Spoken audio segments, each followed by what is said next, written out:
Thank you for joining us today for this episode of This Ability Podcast. I'm your host, Mary Beaudoin, and joining us today is Justina Plowden, an advocate for disability rights and community empowerment. Thank you so much for joining us today, Justina. Really appreciate you being here. No, thank you.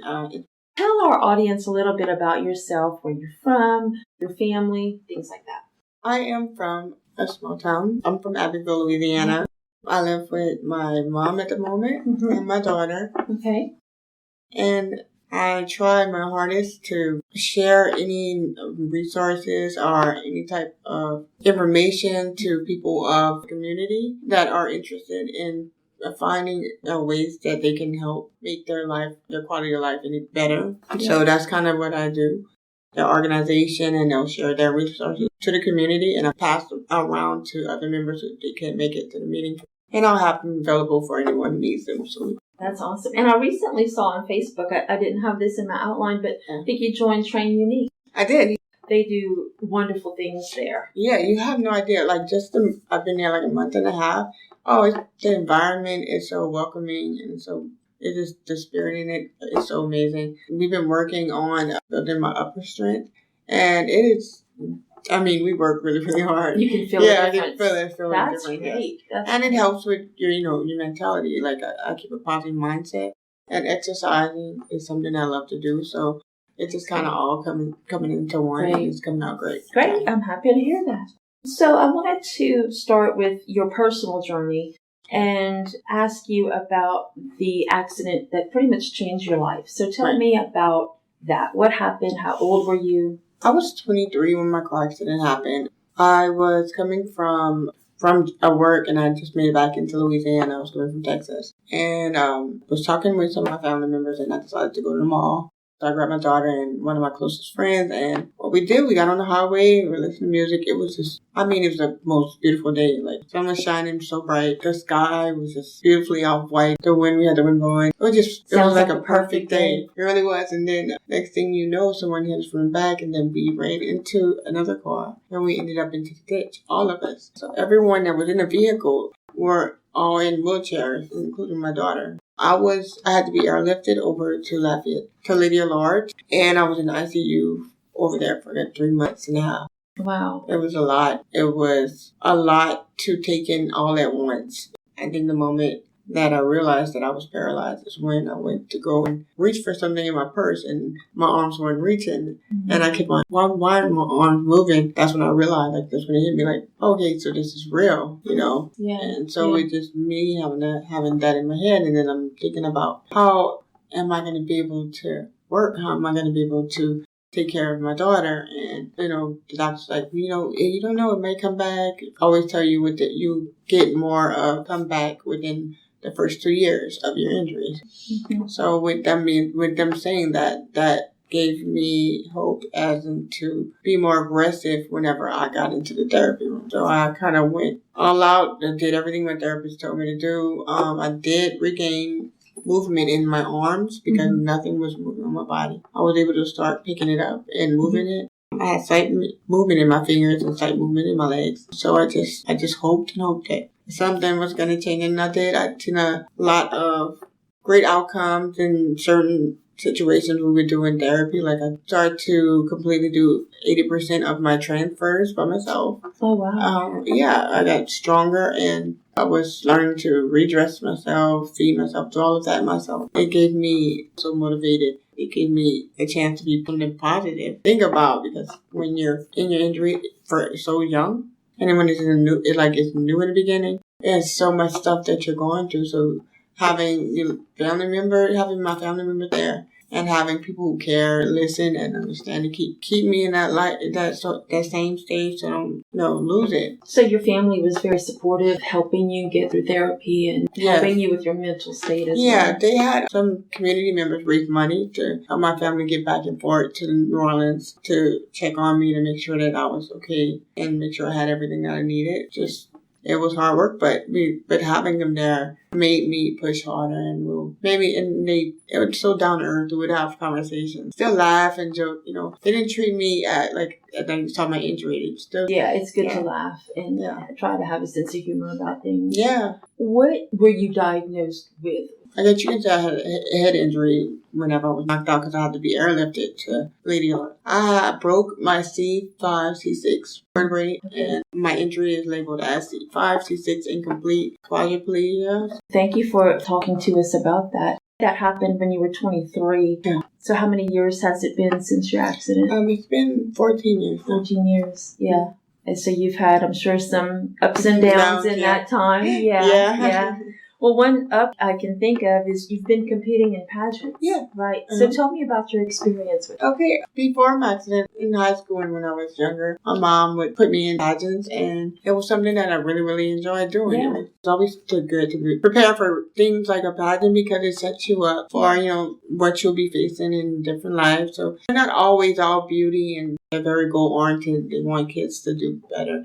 They want you to have the best type of life. So the scholarship pageants, I would go all out. I would go and I would audition for certain things. I would try, and I hosted a pageant one time. I started a pageant for the younger girls because they hadn't had any that year. So I was like, who's doing it? So me and a couple of my family members, we got together and we do one.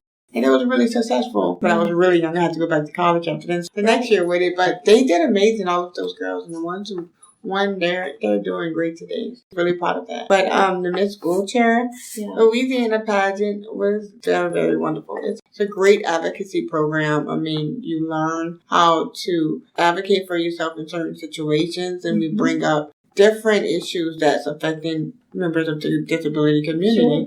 And we shed light on it, and it's like a sisterhood. We keep in contact, and we talk daily. Some of us even meet up and go places. Well, one thing about pageants that I noticed is that it does seem to give all of the contestants a sense of confidence, especially in order to speak. Right. It really does. Yeah. It really does, because it's like you never know what you're capable of until you actually do it. Right. And so after the Miss Louisiana pageant, then you went to compete against all other states in Miss Wheelchair. What was that like? Oh, man. To see all the other contestants It was there. fun. It was amazing. It was really long days. We would be in groups, and we would be learn different things about advocacy. We'd have lessons. Someone would come in and teach us something new. All closer together. We had fun. We had game nights. Do you have any words of wisdom for the new or upcoming Miss Wheelchair Louisiana? I want her to be as knowledgeable. She asked me if she could run with the platform for transportation. And I'm like, yes, that's an issue that still needs to be spoken of, and people need to hear that. So I'll be there helping her every step of the way, mentoring her on what to say and how she can kind of meet with some leaders. I'll be helping her out most of the time. That's awesome. So what message did you want to convey during the pageant? What was your platform? My platform was accessible transportation for all. So basically, not everyone is able to get on a bus. Some of us need assistance. Or call an Uber. Right, exactly. Right. It's just being made aware what people with disability face on their day-to-day living is very important, because not everyone don't face these challenges or barriers that we do. So just being able to let our legislators or policymakers know that, hey, these infrastructures need to be made in order to be inclusive for everyone, because not all of us have this certain type of lifestyle where it's just easy to just climb in a car and go. No, it takes a few people to get one person over, and then everything has to be modified a certain type of way. So just making sure that whenever they are and they're listening, they're hearing, because they've already started working on the infrastructure, rebuilding certain places to make it accessible. And like here in Lafayette, in the Lafayette area. Yeah, that's good. Yeah, and I was working with our mayor. She's been she's amazing. She's already started. We've done downtown Abbeville. It's so accessible. So it's so nice. We're going to be working on the parks right now. Just try to make it for everyone. You don't want to just think about this particular group. No, it should be everyone. And I think it's not just accessibility, meaning getting in and out of the building. It also means the way you display merchandise. There was a friend of mine who attends UL as a student, and she's in a chair, and she went to a franchise beauty store and was not able to actually get to the checkout lane because they had the displays so cluttered. She could not check out. And she talked to the cashier. She was able to flag her down, and then the cashier asked her, she said, did you want to submit a complaint. She says, you know what? I think I do. Yeah. And I don't blame her. Yeah, because those little barriers right there, that's her way to get around in that. Right. And there's some stores I've noticed, whether it's in a mall or a boutique, you need to be cognizant of the fact that if somebody's in a wheelchair, you can't have things closed or whatever backs too tight. People need to walk through them. It is very hard. Yeah. And I've heard some store owners say, well, I don't have that many people that come in with wheelchairs. Well, maybe you would if you made the proper marketing. Right, exactly. I wanted to ask you, did you have any memorable moments from the pageant experience? Like, what was your favorite thing that happened to you while you were there? We went through the gardens out there. I forgot the name of it, but when I got there, it was cold. Okay. But it warmed up earlier that day. But just viewing them, and we did a scavenger hunt. Oh, so it was really fun. So we got to kind of all go and find a certain monument or put a picture or a statue. So we was all going around, but it was fun. Just seeing those, and that's all those pictures. Like, I really, really love art at museums. That was one of my favorite moments. Also, speech night was as well. We were lining up for speech night, and everybody was just like, "Oh my God, I don't forget." And I literally looked at my speech twice. I know they were like, "You only have 2 minutes." So, whenever you hold up the first time, that lets you know you have 20 seconds left. Okay. So I'm trying, don't mess this up in my head. So when I'm doing my speech, I see him pop up with the little 20-second sign. And I'm like, get it in. And I'm like, da-da-da-da. And we matter. That's all I did. That's all I remember. I'm like, you mentioned you like art. Do you like to create art as well? I do. I've tried adaptive painting. I'm not very good at it. Getting there, I try to, whenever I need downtime, I'll put music on and I'll just kind of try. And I did it when I was in DC, and I did it again with a friend of mine, and it's relaxing. It's something that. So tell us a little bit more about We Matter. How did you come up with that concept, and what type of initiatives are you guys looking to accomplish? We Matter is basically a small nonprofit group. We kind of try to have our hands in everything. What we mainly do, we give out resources that can help anyone get help anyone with things that they may need, and then help them with their quality of life, or just resources they may need. Share certain things with them that they can utilize in their daily lives. Also, we kind of do outreach. We do a lot of collaborating with different organizations. We've been focusing on, I've been speaking to a lot of different legislators about it. It's a transportation issue, which I spoke. So hopefully I can get already modified van, and I'll try and see if I can get driver to drive maybe any of our community members after hours from 5 to 10, because we don't have that available right now in Vermilion Parish and in other parishes that are having that situation. That's true. I know of services that take care of bringing a person for a medical appointment during the day from point A to point B, pick them up at their house, bring them to the doctor, and go back. But probably no recreational.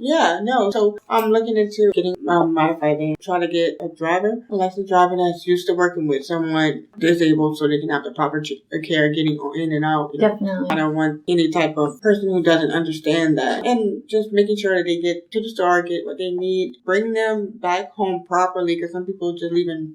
They may need assistance to the door. That's a great idea. Yeah, that's what I'm looking forward to right now. So I'm focusing a lot on that part. And we do extremely a lot of advocacy work. That is where my heart is. Because right now we have so many issues that are going on that change so many people's lives. That is right. Yeah. So I think, was it sometime in June maybe? There's some type of an event at the Capitol for Louisiana in Baton Rouge. Yeah, with Disability Day. Yes, Disability Day. I think that's a great way to advocate for the things that we need and talk to our local officials and make them aware of what is needed in the community. Yeah, and generally when you speak with your representative, always tell them your story. Tell them why it's important, everything that you deal with daily and how whatever it is that you're talking to about, how did it affect you, how it helps you. You want to make sure they hear your truth. Don't sugarcoat it. Be honest. Tell them how it would hurt and what you would lose. These are all important ways to get them to vote in the correct way so that we can continue having the services that we need. That's really a key point you mentioned about telling your story. And I love that because one of my other guests mentioned that as well. And I think that's crucial because we're all unique and we all have different stories. Yes. And sometimes some of us might feel like, oh, they probably don't want to hear much detail about my life. And you don't have to go into every single detail. But if you tell them the highlights of why something is important to you, telling them your story, just like you said, they will listen. They will. So many members of Congress I spoke with, some of our representatives, they were receptive. They check back in with me to see how everything is going. I get emails. It's just how you know how to carry yourself when you're in those meetings, and just be honest and just be who you are. You wouldn't believe the difference it'll make. What advice would you give to someone who wants to become an advocate for disability rights? If they're at the doctor's office and the doctors are saying that they can't get a certain thing and they know they can, and they stand up for themselves, they are an advocate. As long as you know what you need in life and you're not going to take no for an answer and you're speaking up about it, that makes you an advocate. Just basically getting out there, speaking on a matter that you know you do not agree with, and you know it's not right, you know how it will harm so many Americans. And you're out there, you're speaking it and you're telling it, that makes you an advocate. You can join any group. We Matter is free to join. I try to speak with all of my members as much as I can. Ways to self-advocate for yourself is show you how to write formal emails, how to contact your local policymakers' offices, give you numbers to it and call and give you script on what to say when you call. Love that. Yeah, so some people need a template. Yeah, seriously. No. Yes. So it's going to be amazing. It'll make a huge difference on how to go about doing it. So excited to share it with you. We don't have the book form right now. I'm going to share it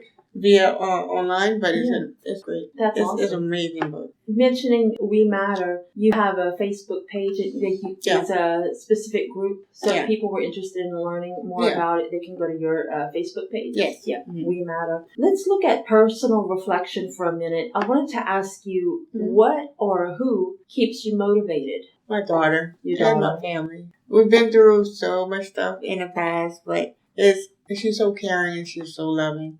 And what's her name? Kaylee. Yeah. She is my everything, and it's just like, but I don't know where I would be, but I am a daughter. No, genuinely. And the support of my family is amazing. They, no matter what, they're always with me. Does faith play an important role in your life? Yes.